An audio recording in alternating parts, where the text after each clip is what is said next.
আসসালামু আলাইকুম রহমতুল্লাহি ওয়া বারাকাতুহু। আমি ডাক্তার মীর শহীদুল ইসলাম। আমার চেম্বার শুভেচ্ছা 255, ঐতিহ্যবাহী শেখঘাট, সিলেট। আর একটু কষ্ট করে আমার চেম্বার সম্পর্কে বিস্তারিত জানতে চান যদি আপনারা গুগলে গিয়ে ডাক্তার মীর শহীদুল ইসলাম লিখে সার্চ দিলে আমার যাবতীয় তথ্যাদি সহ এই শেখঘাটের বিভিন্ন তথ্যাদি আপনারা পেয়ে যাবেন। এমনকি আমার ভিজিটিং কার্ড সহ আমার লোকেশন পেয়ে যাবেন। যারা আমার চেম্বারে আসতে চান তারা কিন্তু ওই লোকেশন ট্র্যাক করে আমার চেম্বারে সরাসরি চলে আসতে পারবেন। জি দর্শক শ্রোতা, আলোচনা করব একটা ঔষধি মাছ নিয়ে। এই ঔষধি মাছটা এই বাংলাদেশ থেকে এখন প্রায় বিলুপ্তির পথে। বাংলাদেশের সর্বত্রই এই মাছটা এক সময় পাওয়া যেত। পশ্চিমবঙ্গ, কলকাতা সহ বিশেষ করে মৌলভীবাজার, সিলেটে পর্যাপ্ত পরিমাণে পাওয়া যেত। এই 4 বছর 5 বছর আগেও এই মাছটা মৌলভীবাজার, কমলগঞ্জ,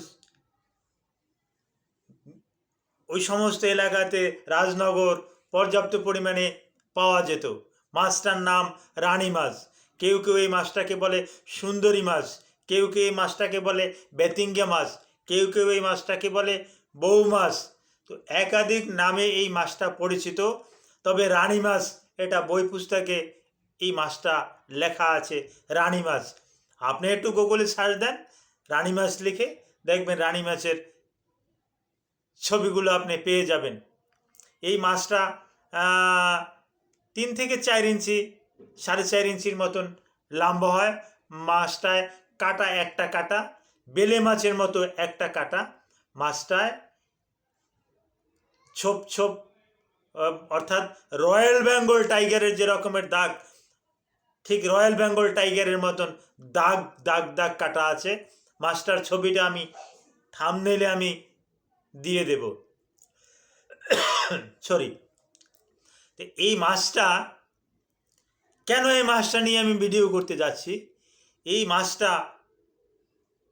অনেক ঔষধি গুণসম্পন্ন একটি মাছ। একটা সময় আমাদের কাছে রুগীরা আসলে এই মাছটা খাওয়ার পরামর্শ দিতাম, কিন্তু এখন গ্রেটার সিলেটে এই মাছটা দুর্লভ। কোনো কোনো জায়গাতে এখনও পাওয়া যায়, তবে মৎস্য অধিদপ্তর এটাকে নাকি বিলুপ্তি ঘোষণা করেই ফেলেছে। তবে বিলুপ্তি ঘোষণা করুক আর যাই করুক, মাঝে মাঝে সিলেটের বড় বড় বাজার যেগুলো, বিশেষ করে লালবাজার, কাজির বাজার, এই সমস্ত বাজারে মাঝে মাঝে কিছু দেখতে পাই এখনও। আর আমরা অনেক সময় রোগীদেরকে ঔষধ দিয়ে থাকি, তো সাথে কিছু পথ্য দিয়ে থাকি। যেমন একটা রুগীকে বলি আপনি নিয়মিত একটা একটা করে মুরগির ডিম খাবেন, 2-4টা কোয়েল পাখির ডিম খাবেন, একটু ফল খাবেন, এতে আপনি শরীরটা ভালো থাকবে। এই ফল টল যদি আপনি নিয়মিত খান, আপনার ভিটামিন সি, ইমিউনো সিস্টেমটা বিল্ড আপ করবে, আপনার রোগ প্রতিরোধ ক্ষমতাটা বাড়বে। যার পরিপ্রেক্ষিতে কিছু ফলের কথা কিন্তু আমরা উল্লেখ করে দেই, ফলের নামও উল্লেখ করে দেই, যে আপনি এই আপেল খাবেন। আর বেশি দামিও ফল না, এই সিজনে পাওয়া যায়, টমেটো পাওয়া যায়, টমেটো খান। টমেটোতে লাইকোপেন আছে, এই লাইকোপেনের অনেক ভূমিকা আছে। এই লাইকোপেন নিয়ে আমি একটা ভিডিওও করেছি। বেশি বেশি করে খান। আপনি পেয়ারা খান, পেয়ারার ভিতরে পর্যাপ্ত পরিমাণে প্রোটিন সহ পর্যাপ্ত ভিটামিন সি আছে। এই ভিটামিন সিটাই আপনার শরীরের ফ্রি রেডিক্যালগুলো পূরণ করে আপনাকে সম্পূর্ণরূপে উদ্যমী হিসাবে তৈরি করবে। রুগীরা আসলে, রুগীদেরকে অ্যানিমিয়ার রুগী থাকলে, রক্তশূন্যতার রুগী থাকলে তাদেরকে বলি, এখনও বলি, যে আপনি শিং মাছ খান। শিং মাছে খুব আপনার হিমোগ্লোবিনটা অতি দ্রুত বেড়ে যায়। আদৌ সত্য যে শিং মাছের ভিতরে এমন কিছু গুণাবলী আছে যে আপনার হিমোগ্লোবিনটা বেড়ে যায়।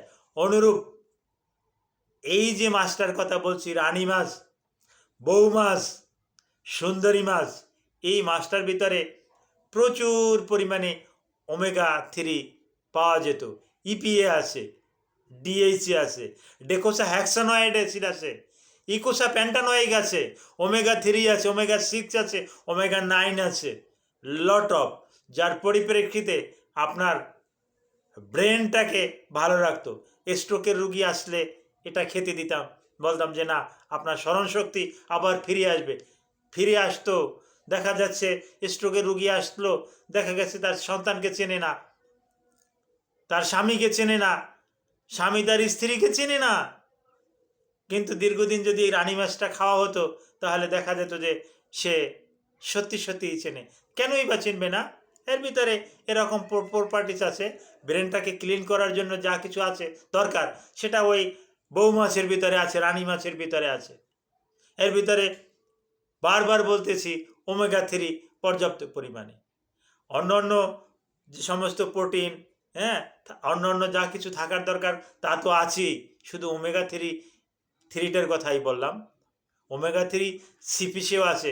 সবসময় তো সিপিস কালেক্ট করা সবার পক্ষে সম্ভব না, তাই এই মাছটা বেশি বেশি করে খেতে বলতাম।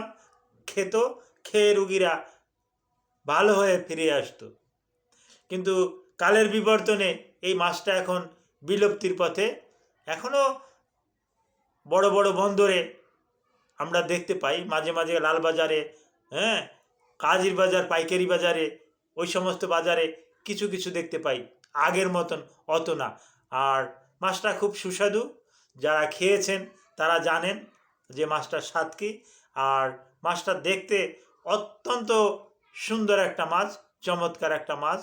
তো যারা আছেন, যাদের সুযোগে হয়, যারা কোনো দিন খাননি, তারা ওই লালবাজার, কাজির বাজার, এই সমস্ত বাজারে একটু খোঁজাখুঁজি করলে এই বউ মাছ, সুন্দরী মাছ, বা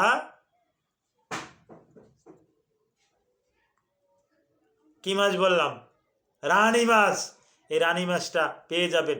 সত্যি এটা রানী, হ্যাঁ, এটাকে দেখতেও রানীর মতন। এই মাছটা আপনারা খাবেন। শরীরের বিভিন্ন রকমের হরমোনাল ইমব্যালেন্স যাদের আছে, এই হরমোনের ইমব্যালেন্সটা কিন্তু এই রানী মাছটায় ধরে রাখতে কিন্তু সক্ষম। এটা মেল ফিমেল উভয়ের জন্য কিন্তু কার্যকারী, পুরুষ মহিলা উভয়ের জন্য কার্যকারী। এটা অ্যান্ড্রোজেন, ইস্ট্রোজেন, তারপর আসে প্রোল্যাকটিন, এগুলো সব কিছু, টেস্টোস্টেরন, এগুলো কিন্তু নিয়ন্ত্রণে রাখে। সুতরাং সুযোগ যদি থাকে এই মাছটা খাওয়ার, তো খাবেন। তো রানী মাছ সম্পর্কে এ পর্যন্তই ইতি টানলাম। রানী মাছ সম্পর্কেও যদি কারো জানতে ইচ্ছে করে আমাকে কমেন্টস করবেন কমেন্টস বক্সে। ইনশাল্লাহ আমি চেষ্টা করব কমেন্টসের উত্তর দেওয়ার জন্য। Thank you all.